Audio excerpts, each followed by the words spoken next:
Este documento que veis en imágenes fue remitido por 4 economistas españoles dirigidos por Roberto Centeno a diferentes autoridades de la Unión Europea. En él se demuestra que las cuentas oficiales de la economía española están manipuladas. Según este estudio, el PIB español real sería de entre un 17 y un 18% inferior al oficial, y la deuda española ascendería a un 170% del Producto Interior Bruto.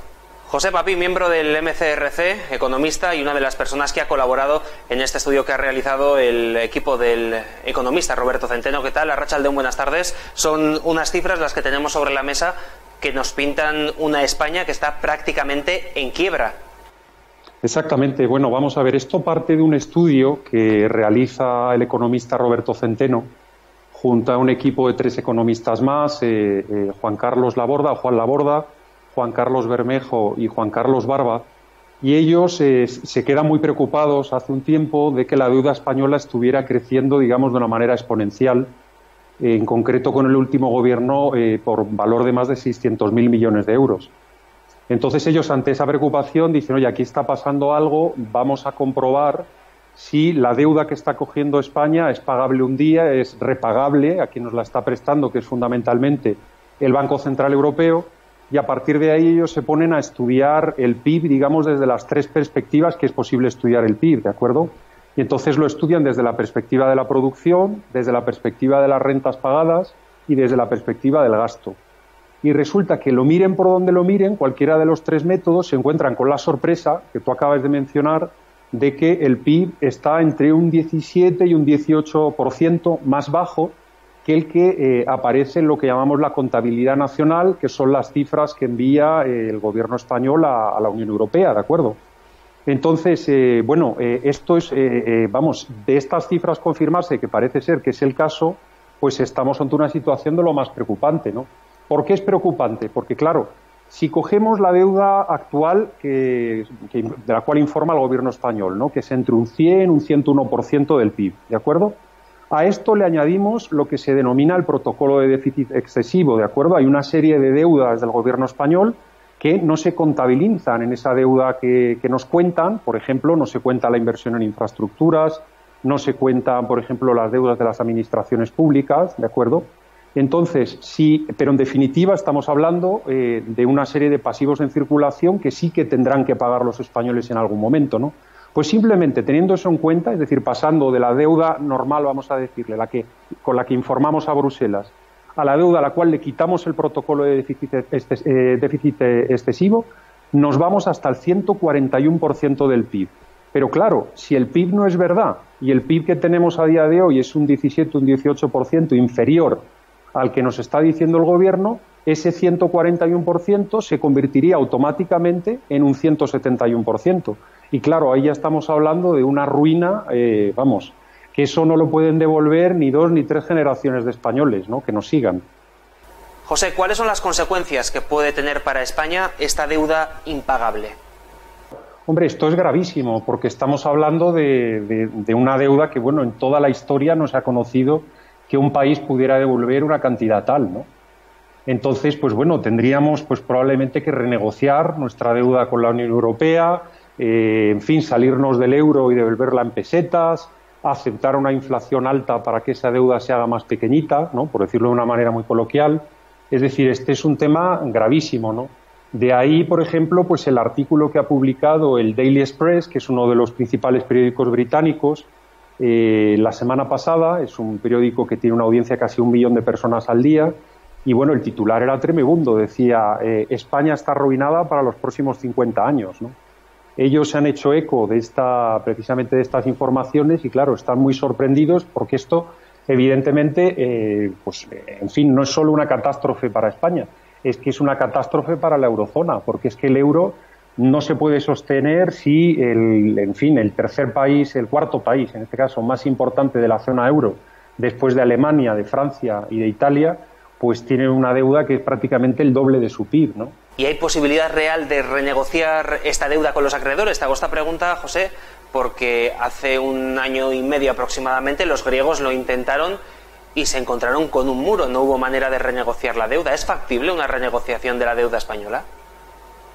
Sí, lo que pasa es que es muy buena pregunta la que me haces. Lo que pasa es que los griegos ya habían tenido una quita anteriormente. Ellos venían a por otra quita más, ¿no? Y ya los acreedores, como tú muy bien has señalado, pues ya se cabrearon con ellos y les dijeron que no podía ser, ¿no? Pero sí que es cierto que, evidentemente, yo creo que la única vía que le queda a España es, aparte de empezar a reducir el gasto público, evitar duplicaciones entre administraciones, etcétera, etcétera. Además de eso, yo creo que estamos abocados a tener que hablar con las autoridades europeas, en este caso con el Banco Central Europeo, e intentar renegociar esta deuda enorme que es que de verdad yo no sé cómo vamos a pagar. Este documento que estamos viendo ya ha pasado por diferentes instituciones europeas, entre ellas ha llegado al presidente del Bundesbank. ¿Cuál va a ser el recorrido que va a tener a partir de ahora este estudio? Sí, fíjate, el documento se envió en primer lugar a Martin Schulz, el que era entonces presidente del Parlamento Europeo y actualmente candidato del Partido Socialista Alemán a las elecciones presidenciales de este año, ¿no? A continuación se envió a dos comisarios europeos, al comisario de Asuntos Económicos y Financieros, Pierre Moscovici, y al comisario de Estabilidad Económica y Financiera, que es un letón, que se llama Dombrovskis, de apellido, es un nombre difícil de decir.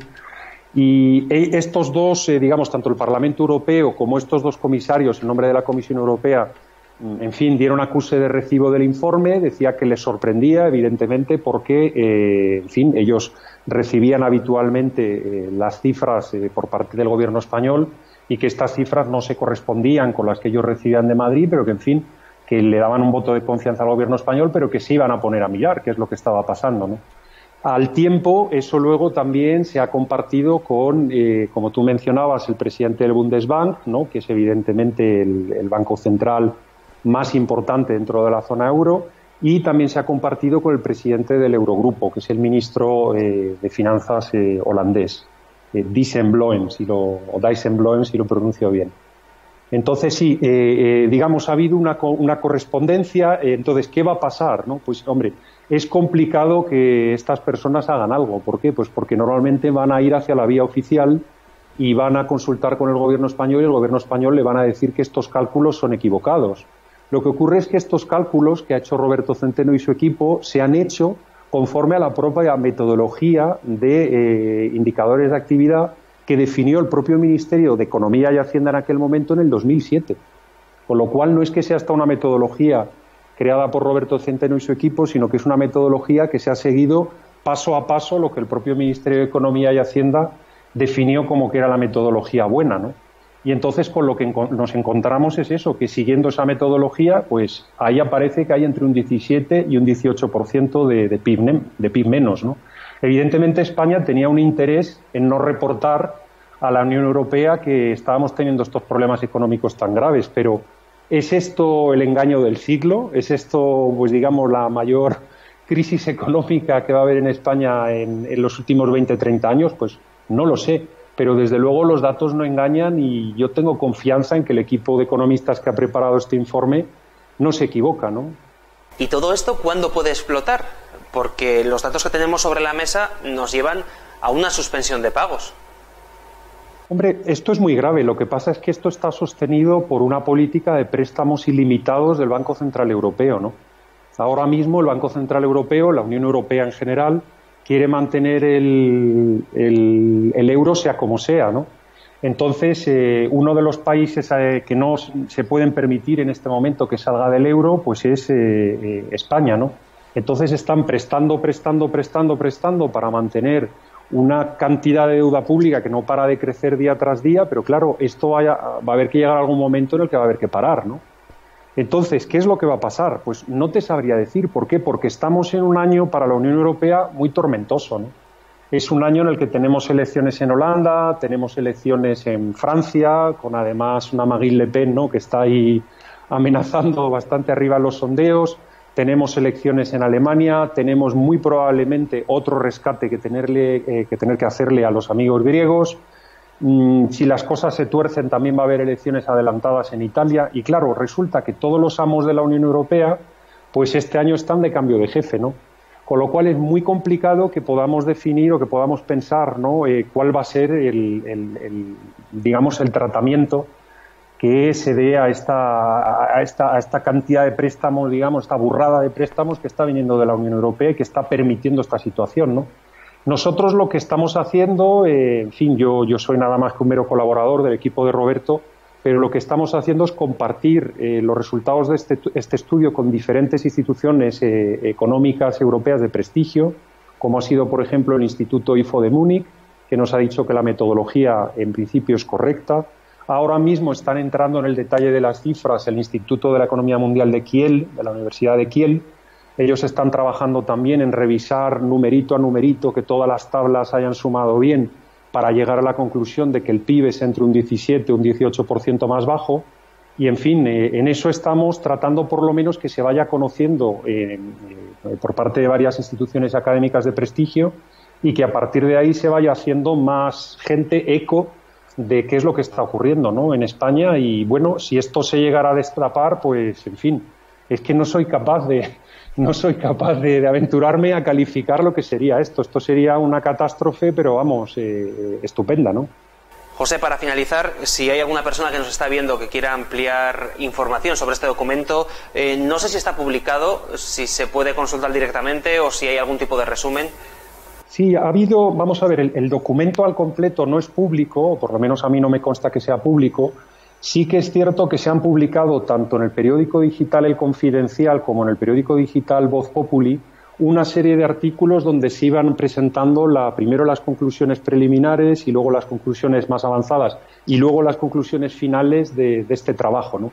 Porque, como te contaba antes, el PIB se ha calculado a través de 3 métodos, ¿de acuerdo? Entonces, cada una de las conclusiones de cada método se ha ido publicando en estos medios. Entonces, buceando un poco en El Confidencial o en Voz Populi, se pueden encontrar, en fin, 3 artículos. Uno fue del mes de junio del 2016, otro en el mes de octubre del 2016 y otro en el mes de noviembre, donde se ha presentado a la sociedad, en fin, las conclusiones de este informe, ¿no? Entonces, bueno, yo invitaría a vuestros televidentes a que, en fin, a que se bucearan un poco en un buscador de Internet y seguro que lo podrían encontrar. Pero vamos, yo creo que en breve estas informaciones se compilarán en un estudio único y se presentarán de una manera no técnica, porque es evidente que la correspondencia que se está manteniendo con las personalidades de la Unión Europea y con los institutos académicos es una correspondencia quizá demasiado técnica, ¿no? Pero sí que yo creo que en breve se elaborará un informe que compilará, digamos, esos 3 artículos con un lenguaje, digamos, accesible y fácil para todos, para que sea, en fin, conocido por la mayor parte de gente posible, ¿no? José Papín, miembro del MCRC, economista y una de las personas que ha colaborado con el equipo de Roberto Centeno. Muchísimas gracias por habernos atendido. Es que ricasco. De acuerdo, un placer y muchísimas gracias por la invitación.